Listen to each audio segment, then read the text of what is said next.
పాఠశాల విద్య ఉన్నతాధికారులు నిర్వహించిన వెబెక్స్ సమావేశంలో విద్యాశాఖ కమిషనర్ విజయరామరాజు సమావేశంలో పలు కీలక నిర్ణయాలను ప్రకటించారు.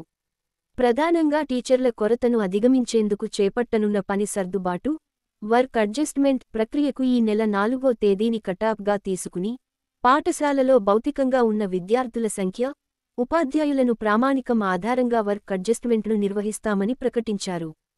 తమ వద్ద ఉన్న యుడైస్ రోల్కు, పాఠశాలలో బాలబాలికల ఫిజికల్ రోల్కు తేడా ఉన్నట్టుగా సెక్టోరల్ అధికారులు, ఎన్జీఓలు నిర్ధారణ చేస్తే సంబంధిత ఎంఈఓ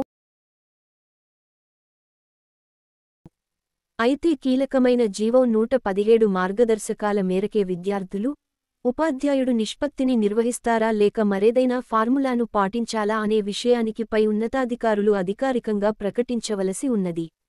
హేతుబద్ధీకరణ అనంతరం పాఠశాలలో అవసరానికి మించి ఉన్న మిగులు టీచర్లను తొలుత సంబంధిత మండల పరిధిలో, ఆ తర్వాత సమీప మండలాల్లో కొరత ఉన్న పాఠశాలలకు తాత్కాలిక ప్రాతిపదికన నియమిస్తామని వివరించారు. ఆ ప్రకారం చూస్తే కొన్ని జిల్లాలో ముఖ్యంగా కొన్ని మండలంలో సగటున 15 నుంచి 40 మంది వరకు ఎస్జీటీలు, ప్రతి హైస్కూలులో 3 నుంచి 5 స్కూల్ అసిస్టెంట్లు సర్ప్లస్గా ఉన్నట్టు ప్రాథమికంగా తేలింది. ఉపాధ్యాయులందరూ టీచర్ ఇన్ఫర్మేషన్ డేటాను అప్డేట్గా ఉంచుకోవాలని, టీచర్ ఇన్ఫర్మేషన్ సిస్టమ్ టిస్ డేటాలో తప్పులుంటే ఎడిట్ ఆప్షన్లో సవరించుకోవాలని ఆదేశించారు.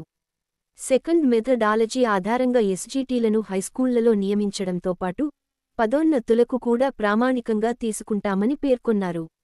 ఇప్పుడు జరగబోవు work adjustment semi web counselling లాంటిదే. ఇది జిల్లా స్థాయిలో జరగటం లేదు. రాష్ట్ర స్థాయిలో పోస్టల్ అలాట్మెంట్ అవుతుంది. అంటే సర్ప్లస్ టీచర్ చేరబోయే పాఠశాలను జిల్లా స్థాయి అధికారులు నిర్ధారించడానికి కుదరదు. టీచర్ ఇన్ఫర్మేషన్ సిస్టమ్ డేటా అంతా సెంట్రలైజ్ చేయబడి సీఈసీ నుండి వర్క్ అడ్జస్ట్మెంట్ జరుగుతుంది.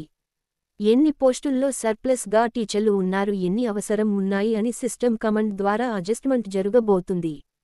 21కు 2 అనే కట్ ఆఫ్ సంఖ్య కంటే సర్ప్లస్ సెకండ్ గ్రేడ్ టీచర్లు ఎక్కువగా ఉంటే 20, 19, 18 అలా సర్దుబాటు చేసుకుంటూ వస్తారు. సాధ్యమైనంత వరకు సర్ప్లస్ సెకండరీ గ్రేడ్ టీచర్లను అవసరాన్ని బట్టి సబ్జెక్ట్ టీచర్గా హైస్కూల్ నందు గల 3, 4, 5 తరగతుల కొరకు అలాట్మెంట్ చేస్తారు.